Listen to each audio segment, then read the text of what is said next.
오늘 말씀은 요한복음 14장 1절에서 14절까지 말씀입니다. 요한복음 14장 1절에서 14절 말씀입니다. 저와 함께 교독하시도록 하겠습니다. 너희는 마음에 근심하지 말라. 하나님을 믿으니 또 나를 믿으라. 내 아버지 집에 거할 곳이 많도다. 그렇지 않으면 너희에게 일렀으리라.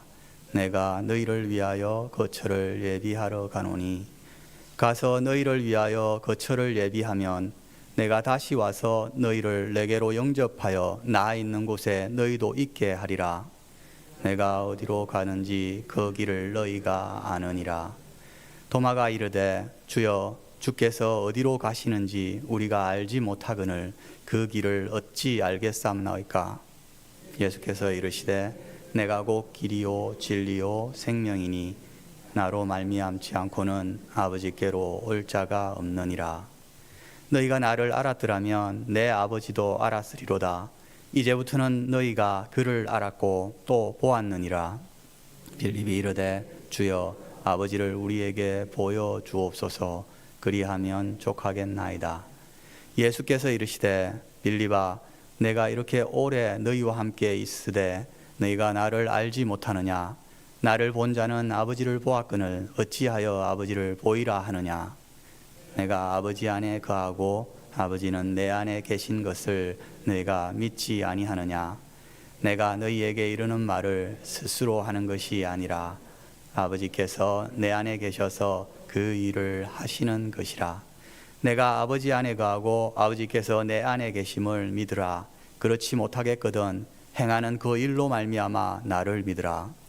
내가 진실로 진실로 너희에게 이르노니 나를 믿는 자는 내가 하는 일을 그도 할 것이요 또한 그보다 큰 일도 하리니 이는 아버지께로 감이라. 너희가 내 이름으로 무엇을 구하든지 내가 행하리니 이는 아버지로 하여금 아들로 말미암아 영광을 받으시게 하려 함이라. 내 이름으로 무엇이든 내게 구하면 내가 행하리라. 아멘. 여러분은 살아가면서 모든 것을 쏟아부은 일이 실패하고 여러분의 삶이 허무하게 무너질 것 같은 그런 두려움을 마주해 보신 적이 있으십니까? 13장을 통해 자신들을 버리시는 듯한 주님의 말씀을 듣고 있던 제자들에게는 주님이 십자가에 달리시기 전 하루 전날 밤 바로 이 밤이 그런 순간이었을 것입니다. 부모와 친지를 그리고 생업을 뒤로하고 주님을 따랐습니다. 3년 반 동안 자신들이 할 수 있는 모든 것을 쏟아부어 주님을 따랐습니다. 바리새인들이나 종교 지도자들의 미움과 비난을 감수해야 했고 유대인 공동체에서 출교까지 당했지만 주님이 이루실 나라를 기대하며 주님을 따랐습니다. 분위기는 무르익어가기 시작했고 하나님이 자신의 백성을 애굽으로부터 구원한 유월절이 다다랐습니다. 예루살렘으로 입성하며 드디어 그 나라가 도래할 것을 기대하며 큰 무리들과 함께 호산나를 목 놓아 외쳤던 것이 바로 3일 전의 일이었습니다. 남들보다 하루 일찍 유월절 식사를 하며 이제 하루 뒤 유월절에 드디어 주님께서 메시아로 이스라엘을 구원하실지도 모른다는 기대로 부풀었고 베드로는 주님을 위해 칼을 들 준비까지 되어 있었습니다. 하지만 유월절 만찬을 마치신 주님은 인자가 들려 고난을 받고 죽임을 당하여 제자들이 함께 갈 수도 제자들이 찾을 수도 없는 곳으로 떠나게 될 것이라고 말씀하셨습니다. 가룟 유다는 이미 배신을 결심하고 떠났고 베드로는 죽기까지 따를 것이라고 큰 소리를 쳤지만 공개적으로 배신자가 될 것이라는 절망적인 말씀을 듣게 됩니다. 기대치 않던 이러한 전개 속에 이들은 어느 순간인가 마음 한켠에 움트기 시작한 작은 두려움과 근심이 이제는 바닥조차 보이지 않을 끝모를 나락으로 떨어지고 있는 자신들의 모습을 발견하고 있습니다. 그렇다면 우리에게는 이렇게 명확한 유월절 어린 양으로서의 예수님의 구속 사역이 왜 그 당시 제자들에게는 이해조차 할 수 없는 이런 두려움으로 다가온 것이었을까요? 그 이유를 알기 위해서는 먼저 유대인들이 유월절을 어떻게 기념했는지 그 방법을 다시 생각해 볼 필요가 있습니다. 첫 유월절은 하나님께서 애굽의 모든 처음 난 것을 치심으로 바로의 즉각적인 항복을 받아내셨고 이스라엘을 애굽의 노예 생활에서 해방시킨 날이었습니다. 유대인들은 먼저 어린 양의 피를 문에 바름으로 이 장자의 재앙을 넘어갔고 바로 애굽을 떠날 준비를 해야 했습니다. 그 첫 유월절 식사는 서둘러 먹어야 했고 허리에 띠를 띠고 발에 신을 신고 지팡이를 손에 든 채로 서서 먹었습니다. 이는 급히 떠나야 할 채비를 하고 있다는 모습을 의미했습니다. 하지만 그 이후 예수님이 오시기까지 1500여 년간 지켜졌던 유월절은 그 첫 유월절과 달랐습니다. 첫 유월절이 하나님께서 이루신 그 구원을 기뻐하고 즐거워하는 그런 유월절로서 감사하고 기념하는 형태로 두 번째 유월절부터는 계속해서 지켜지고 있는 것이었습니다. 더 이상 장자의 재앙이 없었기 때문에 첫 유월절처럼 어린 양의 피를 문에 뿌리지 않았습니다. 그리고 이미 이룬 그 해방을 기뻐하는 날이었기 때문에 누워서 느긋이 포도주와 함께 유월절 만찬을 즐기는 형태로 기념하게 됩니다. 이 때문에 최후의 만찬에서 요한이 예수님께 기대어 누워있는 모습 또한 볼 수 있는 것입니다. 결국 첫 유월절 이후 대속의 희생을 뜻하는 어린 양의 피는 유월절에서 사라졌습니다. 죄의 대가를 대신 치르고 죄로부터 구원의 길을 여시는 그 메시아의 희생은 유월절 절기에서 철저히 이스라엘 백성들에게 가려지게 된 것입니다. 요한복음 12장 34절을 살펴보면 우리는 율법에서 그리스도가 영원히 계시다 함을 들었거늘 너는 어찌하여 인자가 들려야 하리라 하느냐. 예수님을 따르던 수많은 무리들이 예수님께 물어보는 것입니다. 유월절에 십자가에 들려야 하는 메시아는 그들의 기대와는 사뭇 다른 메시아였던 것입니다. 이렇듯 성도들이 경험하는 많은 걱정들의 대부분이 내 기대를 따라 주님을 따르다가 그 기대가 산산이 부서지는 것을 경험할 때 우리가 맞닥뜨리게 되는 두려움들입니다. 그렇다면 이렇게 무너진 기대와 맞닥뜨린 제자들을 위로하시는 주님은 어떠한 방법을 택하십니까? 함께 1절을 같이 읽어보겠습니다. 시작. 너희는 마음에 근심하지 말라. 하나님을 믿으니 또 나를 믿으라. 주님은 실망에 빠진 제자들에게 그들이 원하시는 그 기대 그대로 이루어 주시겠다고 말씀하지 않으셨습니다. 먼저 그들이 가진 불안과 근심을 내려놓고 하나님 아버지를 신뢰하며 주님을 믿으라고 위로하셨습니다. 그리고 그들이 믿는 그 주님이 어떤 분이신지 제자들에게 다시 자세히 설명을 하시기 시작합니다. 6절 말씀을 함께 같이 읽어보겠습니다. 6절 시작. 예수께서 이르시되 내가 곧 길이요 진리요 생명이니 나로 말미암지 않고는 아버지께로 올 자가 없느니라. 헬라어 원문에서 이 길, 진리, 생명이라는 단어의 앞에는 모두 정관사가 붙어 있습니다. 바로 그 길, 그 진리, 그 생명을 말하고 있습니다. 그렇습니다. 진리요 생명 대신 주님만이 모든 죄의 결과로부터 벗어나 하나님께로 갈 수 있는 유일한 그 길이라고 예수님께서 제자들에게 말씀하고 계시는 것입니다. 하나님께서 우리가 하나님께로 나아가는 그 길을 아담과 하와가 에덴 동산에서 범죄하여 쫓겨난 이후로 줄곧 그 길은 막혀 있었습니다. 범죄한 이들에게 하나님께로 나아가는 길은 죽음을 의미했기에 에덴의 동쪽은 천사들과 두루 도는 불칼에 의해서 막혀 있는 길이었습니다. 하나님께 나아가는 그 길을 계시하는 율법을 처음 모세에게 주실 때도 하나님께서 계신 시내산은 자욱한 연기와 타는 불로 빽빽하게 쌓여 죄인들이 다가가면 죽임을 당하는 막힌 길이었습니다. 그리고 하나님의 임재를 상징하며 에덴을 상징했던 지성소로 가는 길 역시 그 동편의 유일한 입구는 두꺼운 휘장으로 가리워진 길이었습니다. 오직 1년에 한 번 대속죄일에 백성의 죄를 위해 짐승의 피를 들고 나아가는 대제사장에게만 허용된 길이었지만 오직 그 해의 속죄를 위해 피를 뿌릴 뿐 또 다음 해까지는 누구에게도 허용되지 않은 길이었습니다. 이 길을 히브리서 9장은 이렇게 설명해 줍니다. 히브리서 9장 7절에 성령이 이로써 보이신 것은 첫 장막이 서 있을 동안에는 성소로 들어가는 그 길이 아직 나타나지 아니한 것이라.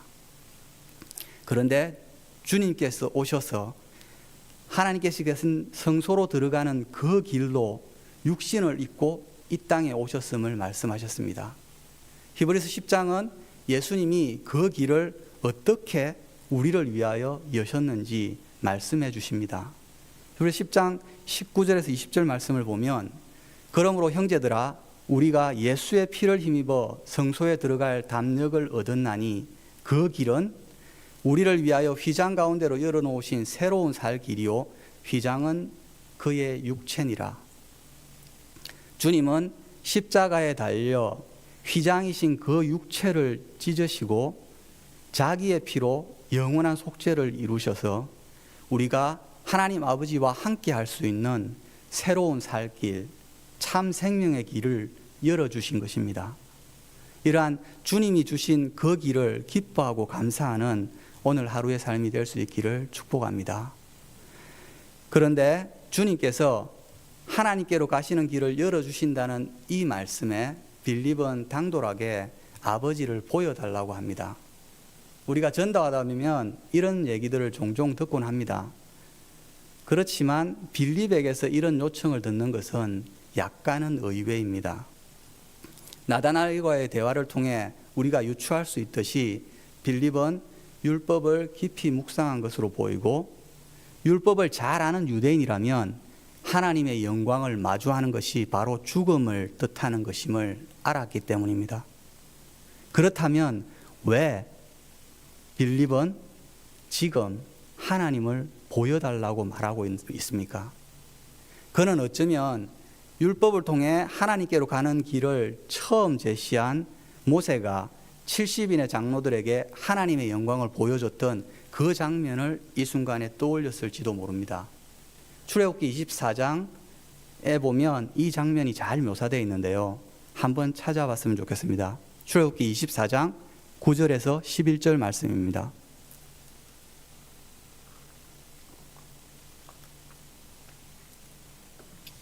출애굽기 24장 9절에서 11절 같이 함께 읽어보겠습니다. 시작. 모세와 아론과 나답과 아비후와 이스라엘 장로 70인이 올라가서 이스라엘의 하나님을 보니 그의 발 아래는 청옥을 편 듯하고 하늘같이 청명하더라. 하나님이 이스라엘 자손들의 존귀한 자들에게 손을 대지 아니하였고 그들은 하나님을 뵙고 먹고 마셨더라. 아마도 그들은 하나님을 직접적으로 보았다기보다는 간접적으로 하나님의 영광을 보았을 것입니다. 이것은 이 일 후에 성막에 하나님의 영광이 직접 임했을 때 심지어 모세조차도 그 성막에 가까이 할 수 없었다는 것을 보면 확인할 수 있습니다. 어쩌면 빌립은 지금 70인의 장로들이 모세가 율법을 받는 동안 백성들을 잘 이끌 수 있도록 그 하나님의 영광을 체험했던 것처럼 예수님이 아버지께로 갔다 올 때까지 자신들이 확신하며 기다릴 수 있도록 아버지의 영광을 경험해달라고 요청하는 것인지도 모릅니다. 하지만 빌립과 제자들은 그 자신들이 그 70인의 장로들이 경험한 간접적인 하나님의 영광보다 더 큰 영광을 마주하고 있다는 것을 아직 깨닫지 못하고 있습니다. 이후에 이것을 깨달은 히브리서 기자는 히브리서 1장 3절에서 예수님을 하나님의 영광의 광채시요 그 본체의 형상이라고 당당히 선포하고 있기 때문입니다.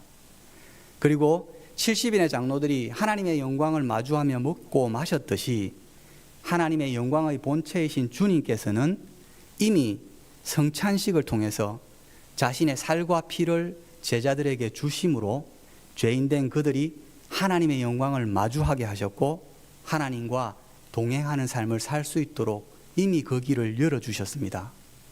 요한복음 6장 55절에서 56절을 같이 한번 찾아보시겠습니다. 요한복음 6장 55절에서 56절 말씀입니다.